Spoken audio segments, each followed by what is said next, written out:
Angeles again. We're with Sela Ward, who is in the NBC program seen on Saturday nights called Sisters, and you may also know her movie work, Nothing in Common, with Tom Hanks and Jackie Gleason, and Hello Again with Shelley Long, The Man Who Loved Women. She was one of the co-stars along with Burt Reynolds, and Kim Basinger and Mary Lou Henner were in that with her. Let's start with Sisters. This Teddy character you play is complex, if we're to put it in the category of understatement. Yeah, she is. She's, I could not have asked for a better role to play. She has such a range. She's such a complicated character, you're right. I mean, this woman goes from, she's a recovering alcoholic, starving artist. She goes from shooting up her sister's wedding because she's drunk to, oh God, painting sled on the side of her car. She's completely unpredictable and given really fun to, character. let's say, flamboyant behavior. I mean, she doesn't hold much of it in. No, not concerned about looking good. Not at all. She's really fun. Is it a fear that this character will go too far and it won't be believable? I mean, after all, the family has to hold together. The mother has to still love her. The sisters have to tolerate her no matter how angry they get at her. And this gal has pulled some wild stunts. She has. You know, I think that was probably a concern after the first 7 shows that we did, because in those 7 shows she did do all those things with the shotgun and shooting up the wedding and painting sled on her sister's Porsche and on. And then I think they decided, well, you know, we have to do something that makes this character a little more redeeming, where people really love her, but they get a kick out of all the antics that she pulls. So you've had her, within the past year, sort of getting in line, becoming a little bit successful and getting her life together and back on track, which has been really good, you know. And at the same time, they keep all the interesting, fun things that she does, and because she's the one that's the most unpredictable. So you have to have all of that going on, I think, to create conflict. Most of what I've seen you in, some of it may have a comic tinge to it, but I guess except for Hello Again, none of it was directly a comedy.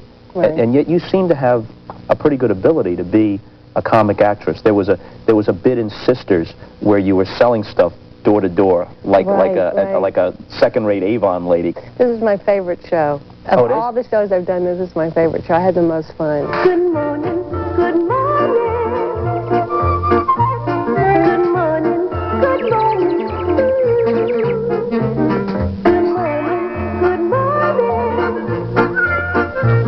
good morning. Good morning, good morning.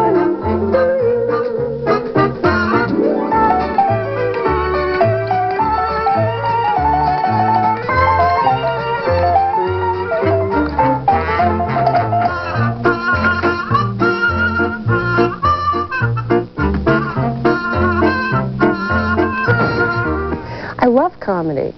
I really love it. You're right. Most of the parts I've played have really been the straight one. And of course, there's some comedy within Sisters, if only because the situations become so extreme. I don't know what percentage of our audience has seen it. I'm assuming that many of you have seen it at least a few times.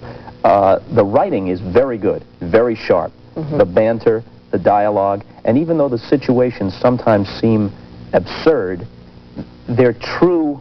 They might be exaggerations, but they're true to the characters as they have been established. And I guess that's why it holds up. Oh, definitely. Ron Cowan and Dan Littman are the writer, creator, producers of the show. And it's really rare that you have a show where the executive producers also write, and they continue to write to keep the consistency and level of quality up. And they do, and that's one of the reasons I took the show, because it was so unique in terms of the writing and the characters and the fantasies that they do. The flashbacks they have, the memories where our younger selves all of a sudden appear, we interact with them. It was so unique and different. I thought, wow, this is a great show. And the opportunity to do comedy and drama, you know, both, was really great. You mentioned the flashbacks. The, if not unique, then at least unusual aspect of this is that usually in movie or television flashbacks, the character is viewing something from a distance, or it's a look back at that character in his or her past. Here, as you said, you, in your present adult state, interact with yourself, and the other sisters do as well, interact with themselves at other stages of their life. So you're talking to a 17-year-old Teddy who's on the verge of having an abortion. It was kind of a touching scene. It was, and what Teddy was saying to her younger self really was that I wish I had been there for you, to go through this with you. Theodora Reed.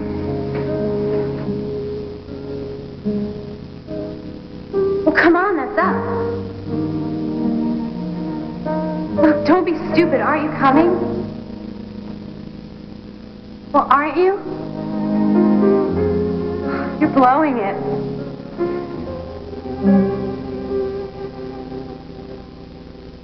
Maybe, but I don't think so. See, I'm not the same person you were. Well, I am. I know. I wish I could have been there with you so you didn't have to go through it alone. The way I look at these flashbacks is that, for me, they're like, you know, all of us have that sort of adolescent or younger childlike voice in the back of our heads, no matter what we're doing, no matter how old we are, I think. And certainly at my age, I'll be standing there going, and I'll hear this little voice, oh no, do you think they can do that? Do you think they can really pull this off? Do you think they're going to buy it? Now here's a show created by two men, and most of the writers are men, but obviously it's a show about women. Why does it work?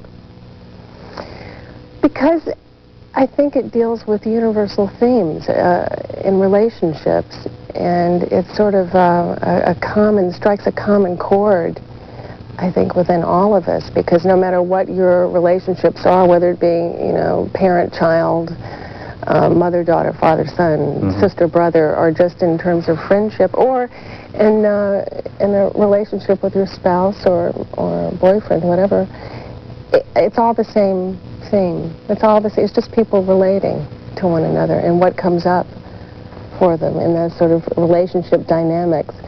And I think that's why it is so successful, and also why you have male writers, and it really doesn't make much difference. There are female writers on the staff, by the way. It's not completely male, but I think that's why it works. I read where you said you would never play a character less complex than this one. If that's the case, though, you may have to retire, because this character has a few shadings. Well, she does, doesn't she?